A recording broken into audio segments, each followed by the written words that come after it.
So ಈಗ ಮೂರನೇ round ನಮ್ಮ Bengaluru.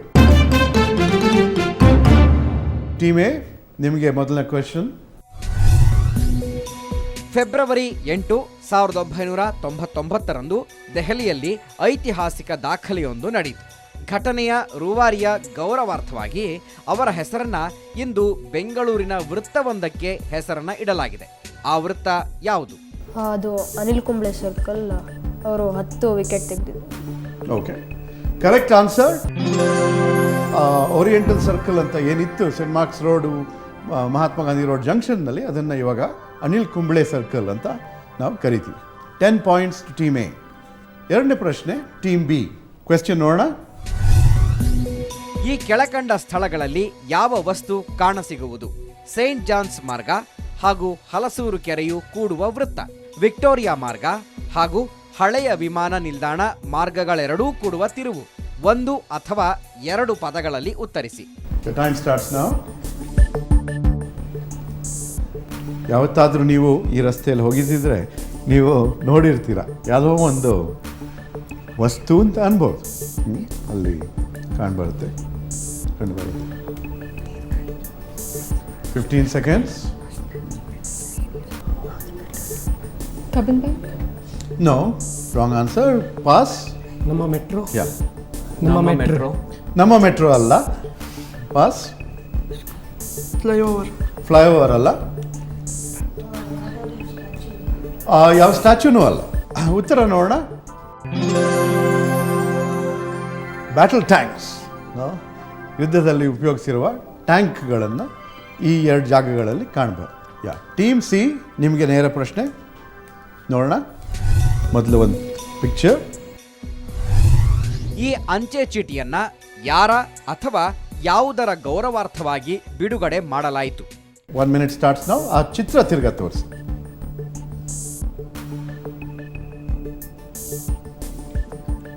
Is it IISc? Tata Institute. Correct answer. It is Indian Institute of Science. So 10 point to Team C. Next question, Team D, ನಿಮಗೆ ನೇರ ಪ್ರಶ್ನೆ. ಪಟ್ಟಿಯನ್ನ ಪೂರ್ಣಗೊಳಿಸಿ. ಲಾಲ್ಬಾಗ್ನಲ್ಲಿರುವ ಗುಡ್ಡ, ಮೇಖ್ರಿ ವೃತ್ತದ ಬಳಿ ಇರುವ ಒಂದು ಉದ್ಯಾನ, ಹಲಸೂರು ಕೆರೆಯ ಬಳಿ ಇರುವ ಒಂದು ದಿಣ್ಣೆ. ಯೋಚನೆ ಮಾಡಿ, ಯಾವ್ದಿರ್ಬೋದು ಇದು, ಏನಿರ್ಬೋದು ಈ ಸ್ಥಳದಲ್ಲಿ, ಆಮೇಲೆ 4ನೇ ಸ್ಥಳದ ವಿವರ ಕೊಡಿ. ಏನಿರ್ಬೋದು ಅಂತ ಯೋಚನೆ ಮಾಡಿ. ಬೆಂಗಳೂರಿನಲ್ಲಿ 4 ಜಾಗದಲ್ಲಿ. ವಿಧಾನಸೌಧ ಒಂದೇ ಜಾಗದಲ್ಲಿದೆ. ಆದರೆ let us pass the question to team A. ಏನಿರ್ಬೋದು ಇದು? Watch tower. ಯಾವ ಥರ ವಾಚ್ ಟವರು? ಸೈನಿಕರು ಎನಿಮೀಸ್ ಬರ್ತಿದಾರಾ ಅಂತ ನೋಡೋಕ್ಕೆ ಉಪಯೋಗಿಸ್ತಿದ್ದು. ಇಲ್ಲ, ಅದು ಆಕ್ಸೆಪ್ಟ್ ಮಾಡೋಕ್ಕಾಗೋದಿಲ್ಲ. ಟೀಮ್ ಬಿ, ನಿಮ್ಮ ಉತ್ತರ?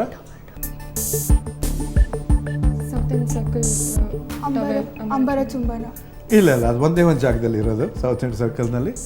ಟೀಮ್ ಸಿ, ಇದು ಕೆಂಪೇಗೌಡ ಅವರು ಬೆಂಗಳೂರಿಗೆ ಬೌಂಡ್ರಿ ಅಂತ ಕ್ರಿಯೇಟ್ ಮಾಡಿರೋದು, 4 corner ends of the boundary. Okay, ಮತ್ತೆ ಅದು ಎಲ್ಲಿದೆ ಅಂತ ಗೊತ್ತಿಲ್ಲ. ಮತ್ತು ನಿಮಗೆ ಪಾಯಿಂಟ್ಸ್ ಕೊಡೋಕ್ಕಾಗೋದಿಲ್ಲ. ಆದರೆ ನಿಮ್ಮ ಗೆಸ್ ಕರೆಕ್ಟ್ ಗೆಸ್ ಅಂತ ಹೇಳ್ಬೋದು. ಉತ್ತರ ನೋಡೋಣ. Kempegowda towers, the symbol of Bangalore city. ಇವು ವಾಚ್ ಟವರ್ಸ್ ಅಲ್ಲ, ಇವು ಬೇರೆ ಥರ ಸಿಂಬಾಲಿಕ್ ಟವರ್ಸು. ಆಮೇಲೆ ಎಲ್ಲಿರೋದು 4ನೇದು? ಕೆಂಪಾಂಬುದಿ ಕೆರೆ, ಕೆಂಪೇಗೌಡ ಗೋಪುರ. 3ನೇ ರೌಂಡ್ ಮುಗೀತು. ಇವಾಗ ಸ್ಕೋರ್ಸ್ ಎಷ್ಟಾಗಿರ್ಬೋದು? ಸ್ಕೋರ್ಗಳು ನೋಡೋಣ. ಟೀಮ್ ಎಗೆ 25 ಪಾಯಿಂಟ್ ಬಂದಿವೆ. ಟೀಮ್ ಬಿ ಇನ್ನೂ ಅವರ ಅಕೌಂಟ್ನ ಓಪನ್ ಮಾಡಿಲ್ಲ. ಟೀಮ್ ಸಿಗೆ 40 ಪಾಯಿಂಟ್ಸ್ ಮತ್ತು ಟೀಮ್ ಡಿ ಅವರು ಇನ್ನೂ ಸ್ಕೋರ್ ಮಾಡಿಲ್ಲ. ಮುಂದಿನ ಸುತ್ತು 4ನೇದು ತಾಣಗಳು. ಟೀಮ್ ಎ, ಮೊದಲನೇ ಪ್ರಶ್ನೆ ನಿಮಗೆ. ಪ್ರಶ್ನೆ ನೋಡೋಣ. ಪಿಕ್ಚರ್ ನೋಡಿ. ಇವಾಗ ಪ್ರಶ್ನೆ ಬರುತ್ತೆ. ಉತ್ತರ ಕನ್ನಡ ಜಿಲ್ಲೆಯಲ್ಲಿರುವ ಈ ಊರು ತನ್ನ ಸುಂದರ ಕಡಲ ತೀರಕ್ಕೆ ಹೆಸರುವಾಸಿಯಾಗಿದೆ. ಈ ಊರಿನಲ್ಲಿ ಶಿವನು ಹಸುವೊಂದರ ಕಿವಿಯಿಂದ ಹೊರಬಂದನೆಂಬ ನಂಬಿಕೆ ಇದೆ. ಹಾಗಾದರೆ ಆ ಊರು ಯಾವುದು? ಇದು ಗೋಕರ್ಣ. ಇದು Gokarna. Correct answer. 10 points to team A. Team B ನಿಮಗೆ ಪ್ರಶ್ನೆ, ನೇರ ಪ್ರಶ್ನೆ ನೋಡೋಣ. ರಾಮಾಯಣದಲ್ಲಿ ಇದಕ್ಕೆ ಪಂಪ ಎಂಬ ಹೆಸರಿತ್ತು. ಇದರ ತೀರದಲ್ಲೇ ವಾನರರ ರಾಜ್ಯವಾಗಿದ್ದ ಕಿಷ್ಕಿಂಧ ನಗರವಿತ್ತು ಎಂಬ ನಂಬಿಕೆ ಇದೆ. 531 ಕಿಲೋಮೀಟರ್ ಉದ್ದದ ಈ ನೀರಿನ ಸಮೂಹ ಯಾವುದು? Your time starts now. 20 seconds. 10 seconds. ಹೇಳಿ ಯಾವ್ದಾರ. ಇದು ರಾಯಚೂರಲ್ಲಿದೆ. Time up. ತುಂಗಭದ್ರಾ ನದಿ. ತುಂಗಭದ್ರಾ ನದಿ. Correct answer. ಸರಿಯಾದ ಉತ್ತರ ತುಂಗಭದ್ರಾ ನದಿ. 5 points to team C. Team C ನಿಮ್ಗೆ ಇವಾಗ ಡೈರೆಕ್ಟ್ ಕ್ವೆಶ್ಚನ್ ನೋಡೋಣ. ಇದು ಖಾಟ್ಮಂಡು ರಾಷ್ಟ್ರೀಯ ಉದ್ಯಾನವನದ ಪ್ರವಾಸಿ ತಂಗುದಾಣದಿಂದ ಪ್ರೇರಿತಗೊಂಡು ನಿರ್ಮಿಸಲಾದ ವಸತಿ ಗೃಹ.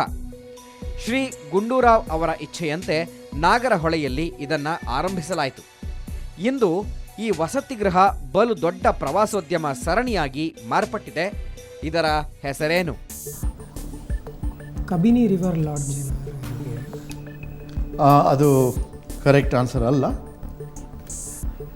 ಇದು ನಾನು ಸಂಸ್ಥೆ ಬಗ್ಗೆ ಕೇಳ್ತಾ ಇದ್ದೀನಿ, ಜಾಗದ ಬಗ್ಗೆ ಅಲ್ಲ. ಪಾಸ್. ತಮ್ಮ ಉತ್ತರ ಪಾಸ್ ಆಯಿತು. KSTDC ಅಲ್ಲ.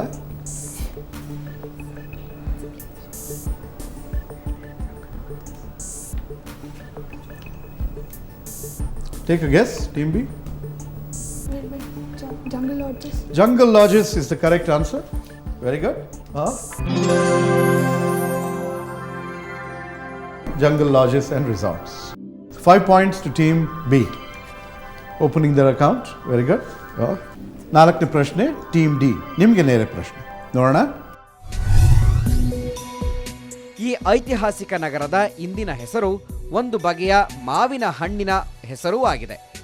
ಯಾವುದು ಈ ನಗರ? ಚಾಲುಕ್ಯ ಮಹಾಸಾಮ್ರಾಜ್ಯದ ಕಾಲದಲ್ಲಿ ಇದಕ್ಕೆ ಯಾವ ಹೆಸರಿತ್ತು? ಬಾದಾಮಿ. ಆಮೇಲೆ ಚಾಲುಕ್ಯ ಅವರ ಕಾಲದಲ್ಲಿ ಅದರ ಹೆಸರೇನಿತ್ತು?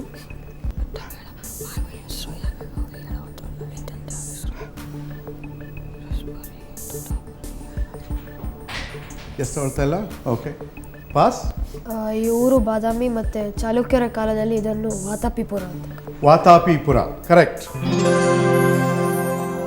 ಇವು ಡೈರೆಕ್ಟ್ ಕ್ವೆಶ್ಚನ್ ಟೀಮ್ ಡಿಗಿತ್ತು, ಸೊ ಅದಕ್ಕೆ ಅವ್ರಿಗೆ 5 ಪಾಯಿಂಟ್ಸ್ ಮತ್ತು ಟೀಮ್ ಎಗೆ ಪಾಸ್ ಆಗಿ 5 ಪಾಯಿಂಟ್ಸ್ ಫಾರ್ ವಾತಾಪಿ. ಈ ರೌಂಡ್ ಆದಮೇಲೆ ಒಂದು ತಿರ್ಗಾ ಸ್ಕೋರ್ಗಳು ನೋಡೋಣ. ಟೀಮ್ ಎಗೆ 40 ಪಾಯಿಂಟ್, ಟೀಮ್ ಬಿಗೆ 5 ಪಾಯಿಂಟ್, ಟೀಮ್ ಸಿಗೆ 45 ಪಾಯಿಂಟ್ ಮತ್ತು ಟೀಮ್ ಡಿಗೆ 5 ಪಾಯಿಂಟ್ ಬಂದಿವೆ. ಈಗ ನಾವು 4 ರೌಂಡ್ ಮುಗಿಸಿದ್ದೀವಿ. ಇನ್ನೂ ಅನೇಕ ರೌಂಡ್ಗಳು ಬಾಕಿ ಇವೆ. ಅದಕ್ಕೆ ಮುಂಚೆ ಒಂದು ಬ್ರೇಕ್.